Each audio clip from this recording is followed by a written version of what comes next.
Será que nós, adultos, não estamos ensinando uma leitura rasa para as crianças quando a gente ensina eles a lerem somente o texto e não as imagens também de um livro ilustrado?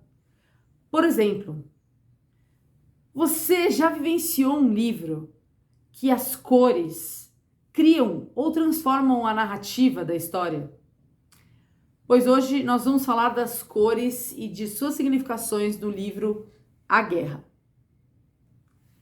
Eu vou dar 4 dicas de como ler, sugestões de como ler as cores nesse livro. E a 4ª dica é uma dica bem prática que você pode usar com vários livros aí com as suas crianças na sua escola.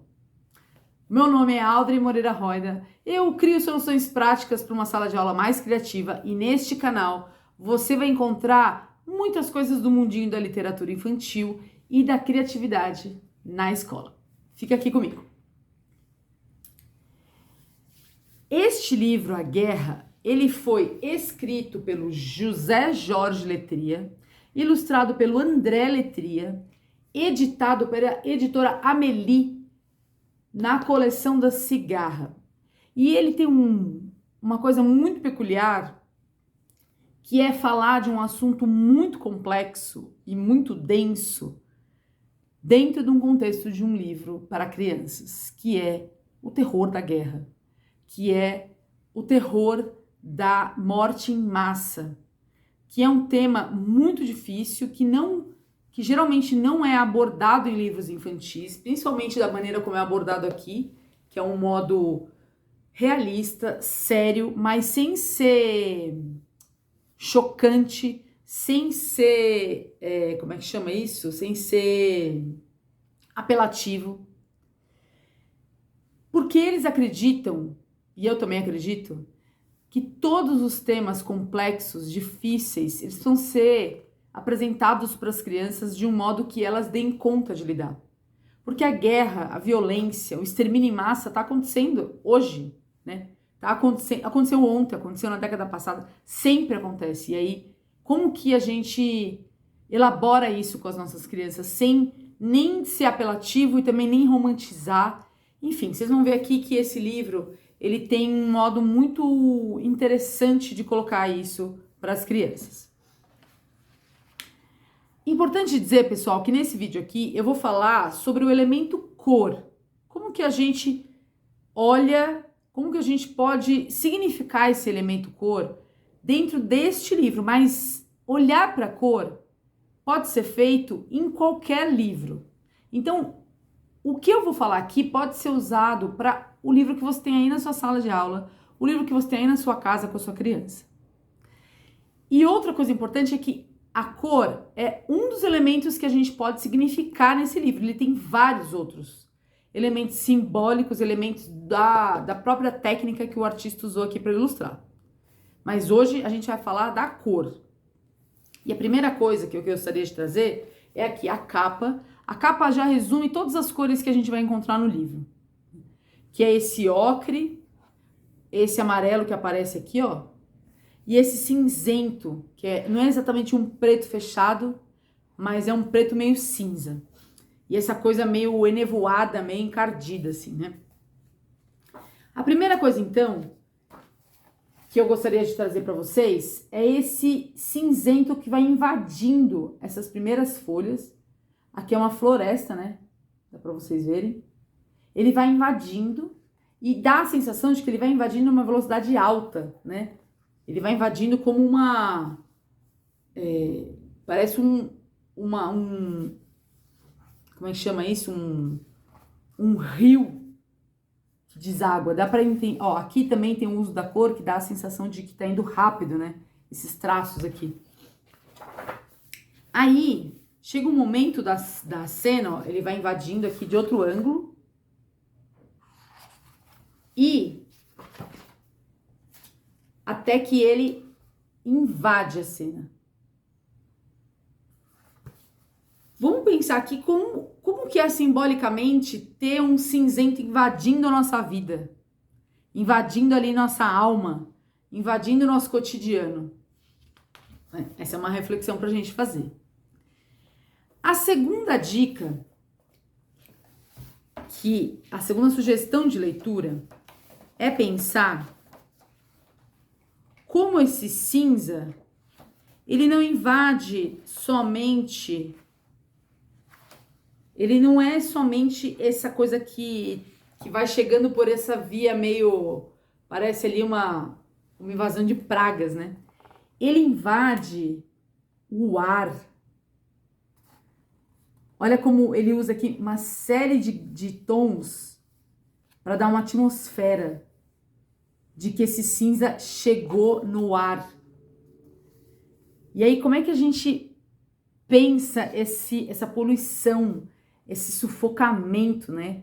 Como que é isso aí? Essa cor invade também as pessoas, olha só.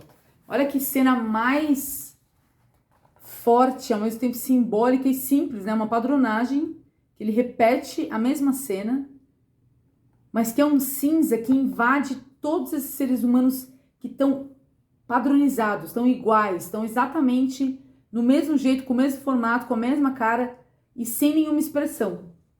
Então olha que curioso, que interessante como o cinza, nesse caso aqui, ele vai chegando e ele vai tomando conta do ar, das pessoas e ele vai tomando conta dos ambientes, olha só. É um ambiente sem luz, é um ambiente sem vida. A guerra, ela é isso, né? Ela é um cinza que toma tudo. Então, imagina que coisa, né? Se uma cor pudesse te invadir, como ela faz aqui. Imagina se um cinza invade a sua vida. Essa simbologia é muito interessante de pensar e de conversar com as crianças. Em outros livros podem ser outras cores, né? Como que essa cor, ela representa algo, ela representa uma coleção de algo, na verdade, né? E aí, a terceira dica que eu tenho aqui sobre a cor é quando a gente usa essa cor numa significação diferente do usual. Então, aqui a gente tem uma página amarela, né? Ele tá jogando aqui, ó. Isso aqui é claramente uma referência ao Hitler, né? Que ele queimava pilhas de livros, numa atitude bastante arrogante e burra, né? De achar que eliminando os livros você eliminaria a cultura das pessoas e, enfim. E aqui a gente pode conversar com as crianças sobre como o uso da cor, ele é relativo. Porque, no geral, se você for perguntar se a cor amarela é uma cor alegre ou triste, dificilmente as crianças vão falar que é uma cor triste. Mas, neste contexto, ela está sendo usada de um jeito nefasto, né? Que é para acender, para destacar uma atitude atroz que é de matar simbolicamente a cultura das pessoas. Assim como a gente pode falar que aqui, neste caso, o preto ou esse cinza, né? Aqui tem uma outra cena. Ele tá sendo usado para falar da morte, para falar da destruição, em massa, né? Para falar desse sufocamento. Mas nem sempre o preto é usado para falar sobre isso. Às vezes o preto é usado para falar sobre elegância, às vezes o preto é usado para falar sobre festividade, né? E aí a quarta e última dica que falei, que era a dica prática, é você experimentar, pedir para as crianças que elas desenhem uma guerra imaginária usando só 3 cores. Elas só podem usar 3 cores. E depois, e aí vem uma coisa muito importante, é você conversar com essas crianças o porquê que elas escolheram essas 3 cores. É entender que significação que elas colocaram no uso dessas 3 cores. Dá até para depois comparar com o livro e pensar quais cores as crianças usaram e quais cores foram usadas pelo artista aqui no livro. E quais gamas de significação isso gerou. Então é isso. Se essa leitura fez sentido, essa leitura das ilustrações, né, do livro A Guerra fez sentido para você, comenta aqui embaixo para eu saber de onde que você é, aqui, ó, quem você é. Se uma cor pudesse falar com você, que cor seria essa? E o que ela falaria? Se inscreva aqui no canal para vocês conhecerem mais leituras desse tipo. E para continuar, se você quiser conhecer mais um livro aqui, ó, eu vou deixar anexado nesse card. Muito obrigada por ter ficado até aqui e até a próxima.